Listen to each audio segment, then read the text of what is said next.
There's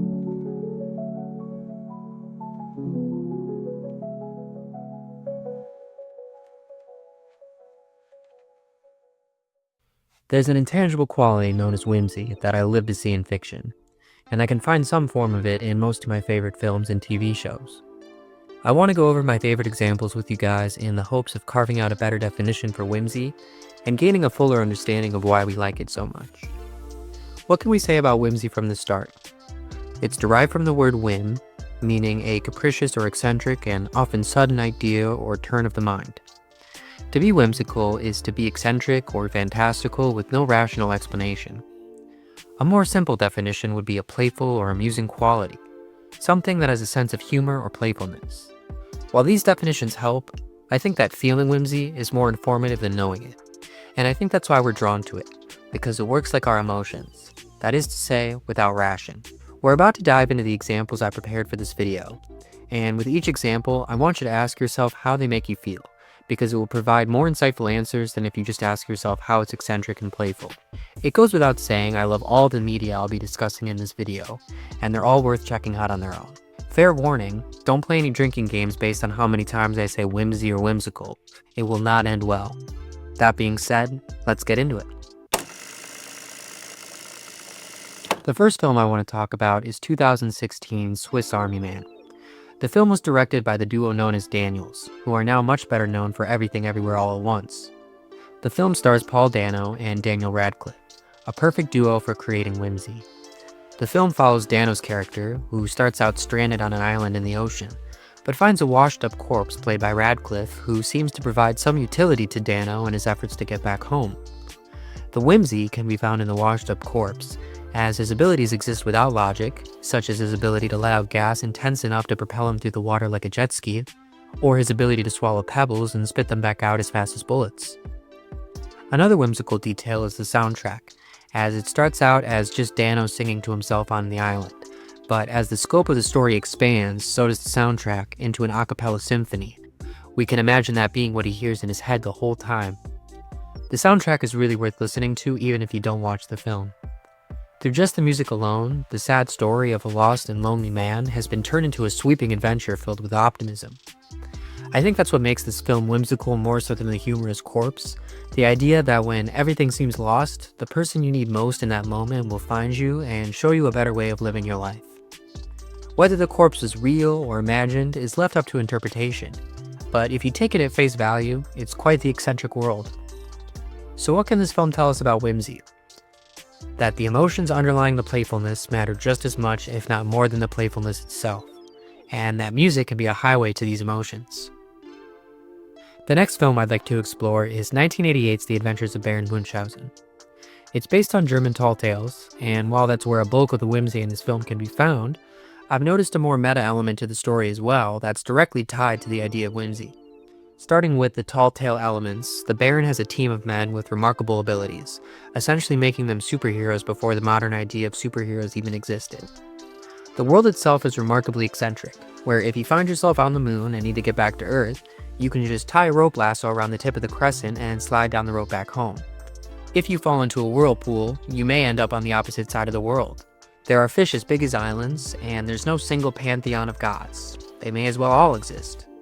As for the meta element, the film makes it a point to mention that the story takes place during the Age of Reason. As the world embraces science and rationality, the room for whimsy is rapidly shrinking. This manifests visually in the Baron's old age. He's well past his prime, and when we first meet him in the story, he yearns for the release of death. Once he begins going on adventures again, he gradually becomes younger in appearance, as if rejuvenated by playfulness. By refusing to let go of that sense of fun and adventure, the whimsical characters are able to overcome the villains who represent the Age of Reason, as if to say that there's still room for whimsy to live alongside rationality, and the whimsical parts of life are the parts that make it worth living. The third film is 1991's Hook, which I'll delve into alongside the original Peter Pan stories since they obviously go hand in hand, and in a lot of ways Peter Pan is the genesis of the modern idea of whimsy. Starting with Peter Pan, written by J.M. Barrie, this story is so genius in its logic, or lack thereof, and the simple notion of lifting yourself into flight with happy thoughts is such a powerful notion. Being able to refuse to age, even if it comes at the cost of long-term memory, is another perfect idea. The playfulness in the story is tangible, such as in the explanation for the origin of fairies, that being that the first laugh of the first baby broke into a million pieces and they all went skipping about, and that was the beginning of fairies. It makes absolute sense in how little sense it makes, and I hope you can feel it's brushing up against the intangible nature of this idea and how powerful it can be when found. As for the film, Hook, I think it's an incredible idea for a sequel to the original story. It's about a grown-up Peter, with kids, being forced to return to Neverland in order to save his children from Captain Hook. The film itself isn't perfect, but that's not where we'll be focusing our attention. We'll be looking at how Hook continues and expands the ideas and themes of the original story. First, we'll look at the Lost Boys. In the book, Peter is the only one able to remain young, but the film chooses to extend this immortality to all of the characters residing in Neverland. I don't think it's an essential detail, but one still worth pointing out. The Lost Boys have a unique culture that can only be described with their favorite word, bangarang. For such a fantastical setting, it feels lived in. An aspect of their world taken straight from the books is the imaginary food. Being able to actually see it in the film, though, is a special experience, especially for any 90s kid. Peter has to relearn how to use his imagination, and it isn't until he finds a sense of inner playfulness that he begins to see the imaginary food. Another detail I love is the pan sword, a golden sword with no origin that has a coconut shell for a handguard. Whenever it strikes Hook's sword, an explosive spark emits from the blade, hinting at some magical property. The sword is given to whoever holds the title of the Pan, and the idea that the Pan can be someone after Peter is unique to this film. While the original story deals with childhood and growing up in the most whimsical way imaginable, the film imparts the lesson that you should never let go of your inner child as an adult, as life is an adventure worth enjoying. Next up, 1998's Pleasantville. The basic premise is two siblings are somehow transported into the world of a 1950s television show called Pleasantville. The world is in black and white, just like the show, but as the siblings move through the world and inevitably mess with things, color starts to appear. For me, there's two main whimsical elements to this film. The first being the inexplicable TV repairman who seems to find the siblings out of nowhere, giving them a new TV remote that, when used, transports them into the show. The second element is the black and white world being brought into color by characters learning more about themselves and growing as people. It's a brilliant metaphor for saying that the complexities of life are worth contending with for the beauty that comes along with it. In the end of the film, one of the siblings chooses to stay in the show, and that kind of broke my brain. Even in this whimsical setting, I couldn't wrap my head around how she was able to just stay there, and even presumably go somewhere outside of Pleasantville, but still be in the show somehow. I think it's a good demonstration that even in a single film, writing the fine line of whimsy is a tough act that doesn't always hit the mark. Despite that little detail, I love this film, and I respect its boldness to jump into the idea without justifying or explaining it. The next film I want to highlight is 2001's Amélie. The story follows a young woman in Paris named Amélie, who, due to her isolated childhood, has an overactive imagination which gives her the inspiration to help people in the most creative ways. While it takes place in the real city of Paris, the direction of the film makes it feel like a separate, timeless Paris, within a much more optimistic world. Her assumptions about people and the world are always a little childlike, leading to many comedic daydreams. We're often able to see what she's imagining, through which I think the film is validating her perspective within its world in a way I can only describe as whimsical. The last thing about this film I want to mention is the subplot where Amélie wants her father to get out and see the world, so she steals his favorite garden gnome and sends it around the world with an air hostess, while she takes pictures of it along the way and sends them to the father, making him believe the gnome itself went out to see the world, and hopefully inspires him to do the same. It's such a wholesome film all around, but that plot in particular is on a whole other level. On the whimsical scale, this film is more grounded than some of the others in this video, but I think it shows that whimsy can be used in more subdued ways to elevate emotions and tones that simply make a work of art more impactful than if it was completely in accordance with reality. The second to last film is 2004's Kung Fu Hustle. It's about the gangs that terrorized 1940s Shanghai, and the two men with such low prospects that even the gangs want nothing to do with them. At its core, it's a kung fu film, not surprising given the title. What elevates it to whimsical status is all the various fictional schools of martial arts that grant the user supernatural abilities akin to superpowers. My favorite is the landlord's husband, who through the use of Taji Quan is able to float and twist like a falling feather. One of the two men with low prospects, named Singh, learned martial arts when he was a child. A man on the street had sold him a teaching booklet, telling him that he was the chosen one, and through this book alone he could harness his power and save the world. He bought the book and studied it rigorously, only to be easily beaten up by a group of bullies when he tried to stop them from picking on a girl.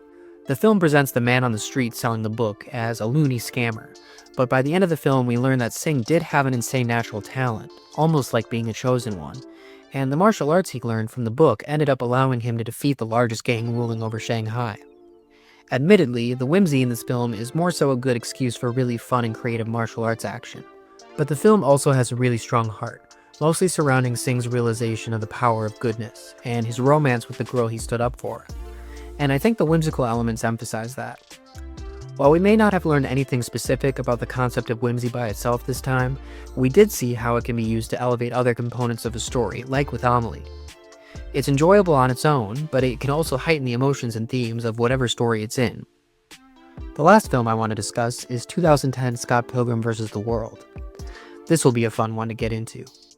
It's based on a series of graphic novels, and the whimsical logic shared between the two is pretty consistent. And I would say the main difference in the film is director Edgar Wright's signature style, which just adds to the overall charm. From the reveal that Scott Pilgrim happens to be one of the best fighters in Toronto with no explanation, to the subspace highway, and then to the application of video game logic such as receiving an extra life, this film is pleasantly surprising in its creativity. Similar to the Paris scene in Amelie, the Toronto in this film, due to the tone and style, feels like a separate place from the true city. The addition of video game logic is a fresh spin on whimsicality, and is a perfect demonstration that the one detail that helps define whimsy, at least for me, is the lack of an overarching structure. In classic mythology, you usually have your gods and divine beings who can break from logic, but the idea that anybody can break from it through various sources is uniquely whimsical.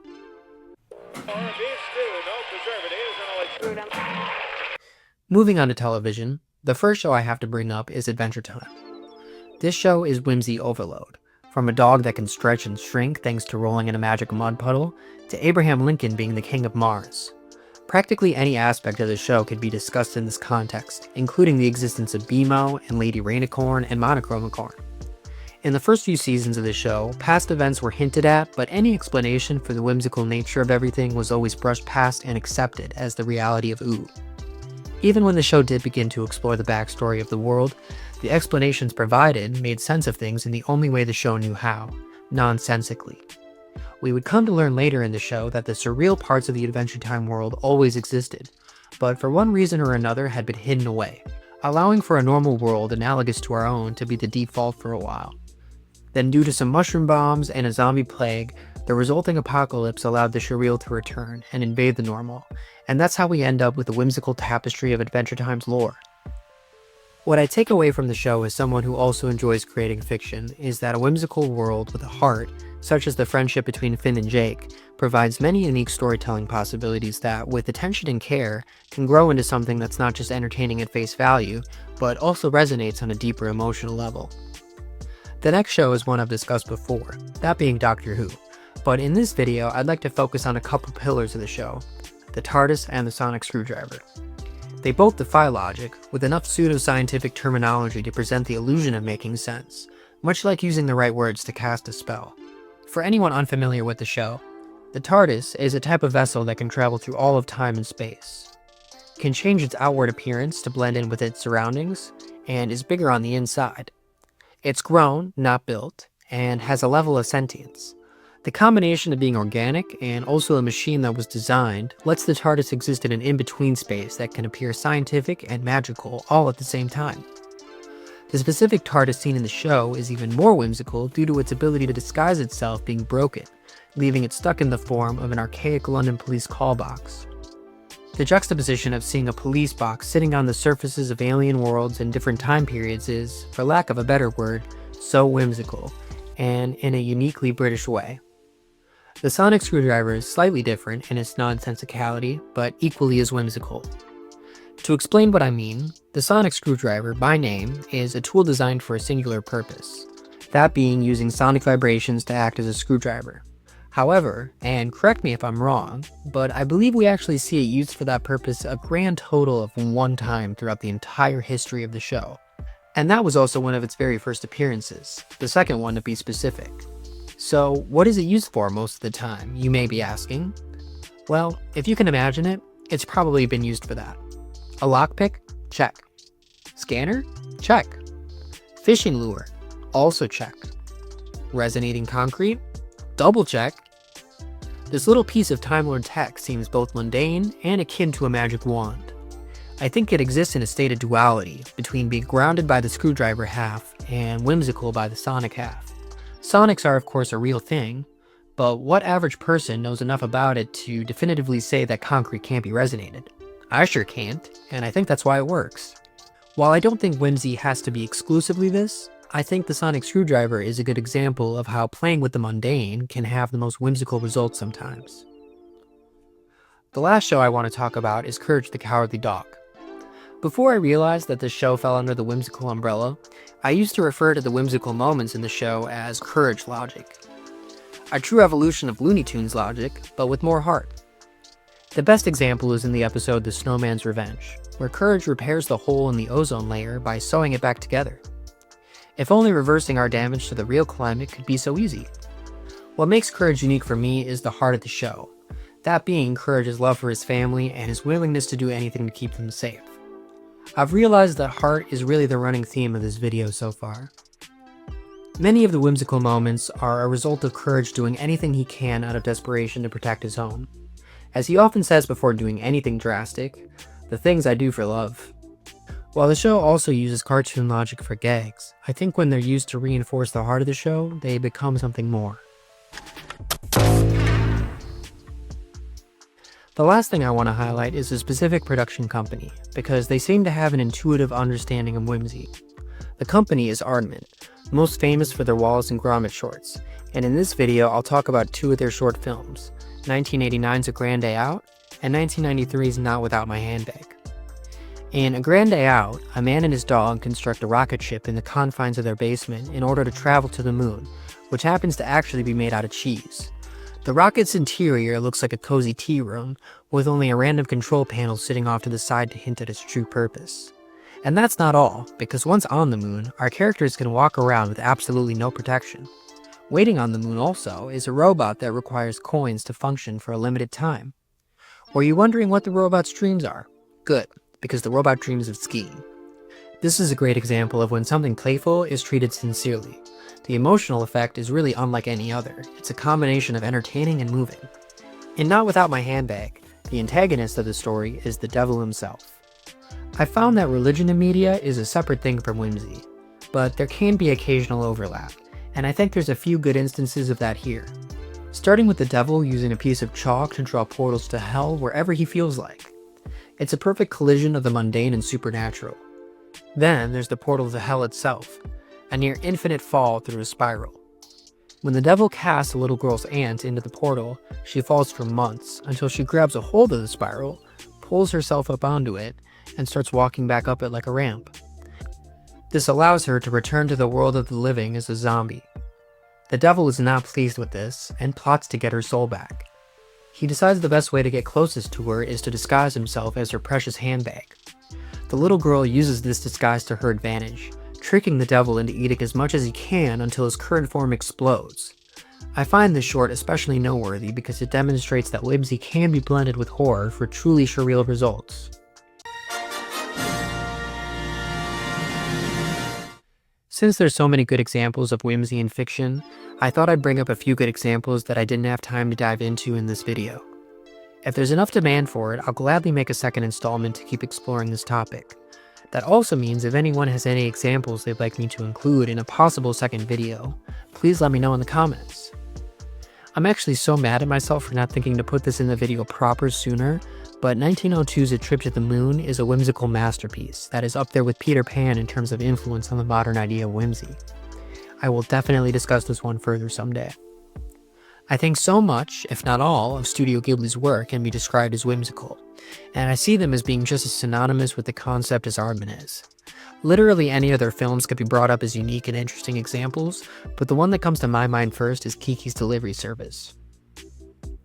1984's The Never-Ending Story is a little anomalous for this topic, but I think there are aspects to it that let it deserve to be mentioned here. Namely, the fact that the world of Fantasia is comprised of human imagination, and that imagination can in turn have an effect on the real world. 2003's Big Fish was directed by Tim Burton and shows a much brighter version of the director's signature style. A true tall tale with the smile of Ewan McGregor as your guide on the journey. 1991's Edward Scissorhands was also directed by Tim Burton and is a perfect example of Burton's normal signature style. From a castle built atop a mountain in Florida to the existence of Edward himself, this film manages to infuse a love story with whimsy in a way that teaches us more about both. The SpongeBob episode, Pizza Delivery, has a few noteworthy whimsical moments. The pioneer wisdom regarding rocks that SpongeBob recites is the perfect example.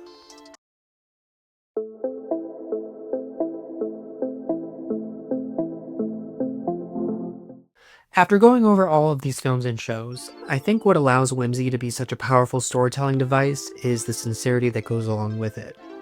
While on the surface many whimsical ideas seem silly and random, they can be used to reveal deeper truths about the human condition and can teach us to keep our minds open. So what did you guys think? Let me know your thoughts in the comments and like and subscribe for more videos like this. My next video is going to be about video games that feel like home, so stay tuned for that. I'll see you guys there.